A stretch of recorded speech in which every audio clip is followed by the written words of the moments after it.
Hola, soy Luis Cambra y os doy la bienvenida a este nuevo video tutorial del curso PrestaShop 1.7, donde basándonos en lo que vimos en el anterior vídeo sobre la gestión de los pedidos, como vimos en la pestaña de pedidos, ahora vamos a ver todo lo que faltaba alrededor de esta pestaña, que son las configuraciones extra. Bien, lo primero que vamos a ver, si os acordáis, dentro de pedidos, cuando entrábamos a gestionar cualquier tipo de pedido, en este caso lo principal o lo que una de las cosas que más mandaba o lo que más se iba a gestionar era a través de los estados de pedido. Bien, para gestionar estos estados de pedido y qué es lo que harán, para ello tenemos que entrar a parámetros de la tienda, configuración de los pedidos. Aquí dentro, aunque esta parte realmente hace referencia a la parte frontal y cómo se va a gestionar, tenemos aquí los estados de pedido. Bien, estos son los estados básicos que entran en los pedidos, tanto para la parte de pedidos en sí como las devoluciones que nosotros podremos gestionar. Bien, lo que más nos interesa en este caso sería, por ejemplo, gestionar estas. Para ello, nosotros hay que tener en cuenta que podemos o bien modificar las que ya tenemos para que actúen conforme nosotros decidamos, o bien generar nuevos estados de pedido que nosotros podremos ir utilizando según, como decía, nuestra necesidad. Vamos a hacer o ver simplemente uno por dentro qué opciones nos da y así conocer mejor este apartado. Lo primero de todo es el nombre. ¿De acuerdo? Esto es como cualquier texto o literal que podamos ver en PrestaShop que se gestiona en las traducciones exactamente igual. El icono es lo que habíamos visto en el estado de pedido, que además es lo que se va a quedar reflejado en la parte interna en los estados de pedido, quiere decir, este iconito. Más allá, este color, lo que nos va a dar ese color va a ser, vamos a entrar aquí, aparte de cómo se vea, este color de fondo que va a tener el estado de pedido en este listado. Y después vemos todas las opciones que va a generar este estado de pedido. La primera que podríamos ver es tener o considerar este estado como válido. Hay que tener en cuenta que cualquier estado de pedido que no sea un cancelado o un error de pago, el pedido se considerará como válido, como norma general. Después, esta opción de permitir al cliente descargar la factura en formato PDF, hay que tener en cuenta que lo que va a realizar esto es que cuando pasemos a este estado de pedido generará automáticamente la factura, además permitiéndole al cliente descargar la factura en formato PDF. El siguiente es ocultar este estado para todos los pedidos. No será visible para los clientes. Bien, realmente no es que esté oculto, sino básicamente son pasos intermedios que nosotros podamos estar teniendo en nuestros pedidos y que no son interesantes para el cliente. Por ejemplo, que tengamos una preparación en almacén listo para embalar y listo para recoger. Son a lo mejor tres pasos. Para la parte de almacén o de administración de la tienda le puede interesar saber en qué punto se encuentra ese pedido, pero para el cliente no le añaden ninguna información válida. Después, tenemos esta parte de aquí, que es muy interesante, que es enviar un email al cliente cuando el pedido o una orden, es una traducción literal del inglés, cambia este estado. Cuando esto se selecciona, después tenemos que seleccionar con qué plantilla vamos a trabajar. Hay que tener en cuenta que hay una serie de plantillas básicas con las que ya trabaja PrestaShop. Si nosotros quisiéramos crear nuevas plantillas, deberíamos subirle los archivos en HTML y TXT con la nueva estructura conforme quisiéramos que funcionara. Y a partir de ahí tendríamos esa nueva plantilla disponible para ponerla a nuestro estado de pedido. Adjuntar factura en PDF al correo electrónico, básicamente es, por ejemplo, cuando el pago es correcto, que si se le genera, se la enviaríamos adjunta al cliente. Adjuntar al barán de entrega al PDF del correo electrónico es exactamente lo mismo, pero para eso tendríamos que considerarlo como enviados. Quiere decir, este y este, por ejemplo, van ligados y estos dos irían ligados como norma general. ¿Por qué? Porque básicamente Este de aquí lo que haría es gestionar o generar automáticamente el albarán y este de aquí lo adjuntaría en el email al cliente.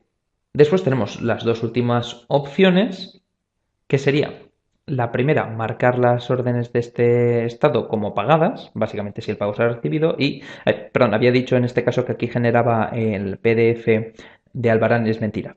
Lo genera realmente con el general PDF de la entrega, que es lo que tiene más lógica. Esto es lo que se marcaría o consideraría el pedido como enviado. Es lo mismo que considerarlo como que está pagado. Son estas dos consideraciones. Bien, como decía, nosotros podemos modificar los estados de pedido que ya tenemos básicos, que tenemos en nuestro listado, o generar los nuevos que nosotros necesitemos. No hay ningún problema en hacerlo tal cual, como digo, se nos ajuste mejor a nuestra forma de funcionar. Bien, con esto ya tendríamos esa primera gestión de los estados de pedido que veíamos que era uno de los pasos más importantes que teníamos a la hora de gestionar nuestros pedidos. Si continuamos un poco viendo, en este caso, las diferentes opciones que tenemos en el menú de pedidos, veremos que si entramos a pedidos facturas, tenemos lo primero sacar dos listados. El primer listado, que es el más común y el más utilizado, sería sacar un listado de todas las facturas ordenadas por orden de, lógicamente, de fecha y de factura, desde una fecha hasta una fecha en concreto. Esto, por ejemplo, en contabilidad, cuando hay que sacar todas las facturas generadas por el mes o por el trimestre, es bastante interesante. Hay que tener en cuenta que la gran mayoría de servidores no suelen soportar sacar todo un trimestre de facturas a la vez, sobre todo porque el servidor corta antes la ejecución y nos dará pantallazo blanco. Eso no quiere decir que falle o no funcione, sino que hay demasiadas facturas y por lo tanto al servidor no le da tiempo a crear el PDF antes de cortar la ejecución. Manera de solucionarlo, elegir un periodo de tiempo más corto. Por ejemplo, si en 3 meses no nos lo saca, podemos probar mes a mes. Si en mes a mes hay demasiadas facturas, podemos probar cada 15 días, etc. El siguiente bloque, a diferencia del primero, que es por fecha, podemos sacarlo por estado de pedido. Quiere decir, nosotros sacaríamos de todo nuestro histórico, por ejemplo, los dos pedidos que ahora mismo están en pago aceptado. Si continuamos hacia abajo es donde ya vamos a ver las opciones que vamos a tener en la factura.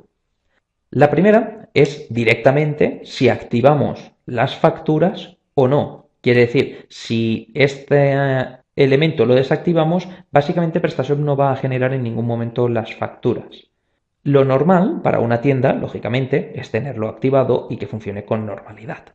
Lo siguiente, de activar desglose de impuestos. Esto lo que haría en la factura es sacarnos, como bien dice su título, el desglose de impuestos. Cuidado que en algunas versiones de la 1.7 está funcionando al revés. Quiere decir, si nosotros le damos así, no nos va a sacar el desglose de impuestos y si está desactivado, está sacando el desglose de impuestos. Lo siguiente que tenemos es si queremos activar la imagen del producto. Eso quiere decir, para que veamos un ejemplo práctico, si cargamos una factura, es básicamente esto. Hay que tener cuidado porque si la imagen no existe o podemos tener algún problema, bien sea porque está fallando o por cualquier cosa, eso puede hacer que no se cargue correctamente la factura. Entonces, hay que tener cuidado con este aspecto.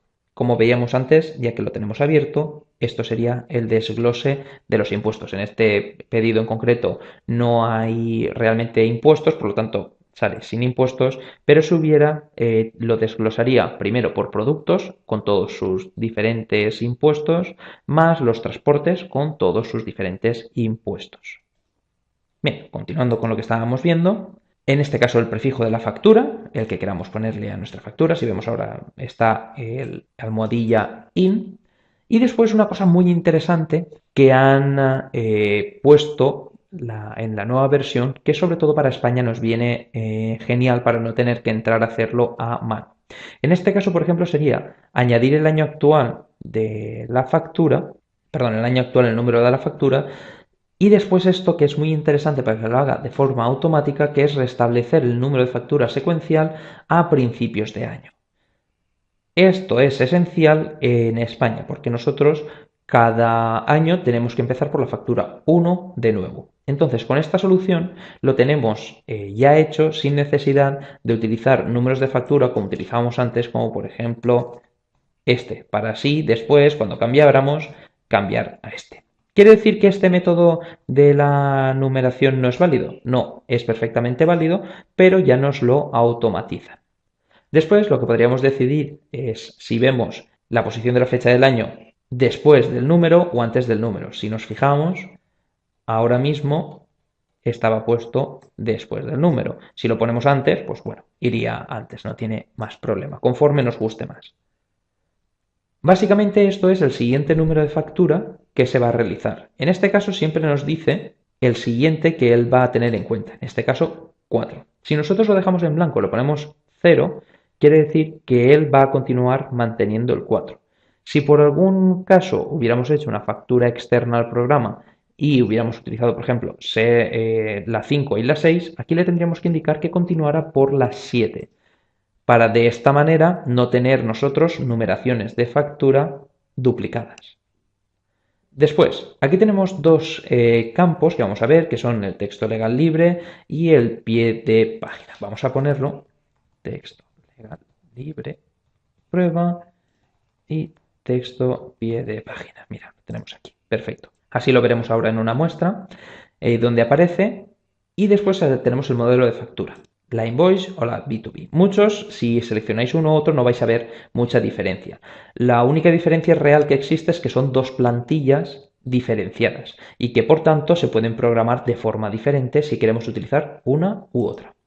Por último, podemos utilizar el disco como caché para facturas. Bien, la verdad es que esto no creo que valga la pena utilizarlo, pero lo tenemos como opción dentro de nuestras facturas. Bien, vamos a guardar para ver esto dónde se carga. Vamos a volver a cargar nuestra factura con sus cambios. Y veremos que aquí tenemos el texto legal libre y aquí abajo el texto pie de página. Entonces, siempre podemos poner lo que queramos, bien sea información nuestra de la empresa aquí y otras informaciones de contacto, por ejemplo, en esta parte es bastante más cómodo que antes estaban separados en diferentes espacios. Siguiendo por esto, lo que vamos a tener después son las facturas de abono, las facturas negativas. En este caso, como vimos en el anterior vídeo, que generamos una, ya la tenemos aquí para poder descargar nuestra factura de abono. El problema que tiene estas facturas de abono, como decíamos, era que cuando nosotros las generamos pasan dos cosas. La primera es que no tienen la misma serie de facturación que puedan tener. Nosotros, en este caso, le podemos dar un prefijo para que se cargara. Aquí no, es esta, perdón. Vale, le podríamos dar un prefijo, pero la numeración sería superior. ¿Cuál es el problema que vamos a tener? Que como norma general, en España mucha gente lo que gasta son las mismas series de facturación, la misma que gasta para hacer las facturas normales, las gasta para hacer las facturas negativas. Si eso se pudiera hacer en PrestaShop, lo bueno que tendríamos sería que gestionaríamos todo con la misma serie y con datos reales de lo que se ha cancelado o lo que hemos devuelto sobre la venta. Pero bien, ya tenemos un paso más adelantado que para algunas personas le puede servir en la contabilidad de su empresa. La verdad es que frente a antes que funcionaba peor, pues se ha hecho un paso bastante interesante al respecto. Continuando un poco, vemos que tenemos los albaranes de entrega, que como veíamos tanto en las facturas como en antes las facturas negativas o de abono, también continuamos teniendo la posibilidad de imprimir todo el listado de albaranes entre fechas y tenemos un poco lo mismo que tenemos en las facturas de abono. Quiere decir, el prefijo que vamos a gastar, el siguiente número de albarán que queremos utilizar y si queremos mostrar la imagen del producto en el albarán o no. Por último, lo que tenemos son los carritos de compra. Lo bueno, en la nueva reestructuración que ha tenido PrestaShop en los menús, es bastante interesante que los carritos de compra estén aquí, pero veo un poco dispar que los estados de pedido estén dentro de la configuración de pedido. Tiene sentido, pero creo que tenía más sentido dentro de los pedidos. Pero en fin, esta parte, respecto a lo que ya veíamos en la 1.6, realmente no cambia mucho. Tenemos exactamente lo mismo que pasaba con la parte de pedidos, es decir, una serie de información básica y medias de gasto, etcétera, que tenemos, más el listado de pedidos, perdón, de pedidos no, de carritos que se han gestionado en nuestra tienda. Si nosotros entramos a ver el carrito de compra en concreto, lo primero que nos va a decir es cuál es el total, el ID que está asociado, si tiene un pedido asociado o si aún no se ha comprado, quién es el cliente con una información básica esta vez sí del cliente, qué es además lo más interesante, qué es lo que tiene introducido en el carrito. Lo bueno de esta sección es básicamente que si algún cliente, por ejemplo, ha generado el carrito pero no ha sabido acabarlo y se pone en contacto con nosotros, si tuviéramos un carrito que no tiene un pedido asociado, directamente nos permitiría hacer un pedido desde el carrito. Si no lo tenemos desde el carrito y lo queremos hacer manualmente, vamos a ver el último punto de este vídeo, que sería hacer un pedido manual. Es tan fácil como dentro de la sección de pedidos añadir un nuevo pedido. En este caso, por ejemplo, solo necesitaríamos hacer una búsqueda de cliente. Creo que el básico correcto lo tenemos aquí. Si buscamos por correo electrónico, por nombre, ya nos sale. Le damos a elegir. Como vemos es bastante más rápido que las anteriores versiones. ¿Vale? Veríamos si tiene aquí en este caso algún carrito pendiente, si queremos hacer, o en todo caso, si tiene algún pedido que ha utilizado antes y queremos reutilizar este pedido. Pero bien, vamos a hacer como si no existiera nada y lo que queremos hacer es a mano. Aquí lo único que necesitamos es buscar el producto en concreto, nos saldrá el producto que queremos, elegimos la combinación y le damos a la cantidad, añadir al carrito. Buscamos otro, por ejemplo, vamos a buscar este vestido estampado aquí y vamos a ponerle uno, por ejemplo. ¿Vale? Una vez que está añadido, nosotros aquí dentro también realmente podemos modificarle el precio, por ejemplo. ¿Vale? Ahora sí. Después indicarle en qué moneda e idioma vamos a generar el pedido. Si queremos añadirle algún vale descuento, las direcciones, en este caso que tiene el cliente dadas de alta, cuáles son las que va a tener o si queremos añadirle. Si tuviéramos transportistas para la dirección que él va a utilizar, lo podríamos seleccionar en este caso aquí. Nos daría los listados de transportistas realmente para los que hay disponibles para las direcciones de entrega. Aquí nos daría el resumen, podríamos ponerle una nota al pedido, esto es el mensaje que puede decidir. Y aquí podemos seleccionarle el método de pago más el estado con el que va a entrar. Una vez lo tenemos todo esto gestionado, lo que podemos hacer, por ejemplo, sería enviarle o bien un mensaje, un email al cliente o el email realmente lo que le enviaría sería en la misma URL que se cargaría con este botón de aquí o este enlace de aquí. Lo que haríamos realmente sería que a través de un enlace se le cargaría automáticamente al usuario su cuenta con el pedido que le hemos generado y simplemente él seleccionaría el método de pago que va a seleccionar y pagaría.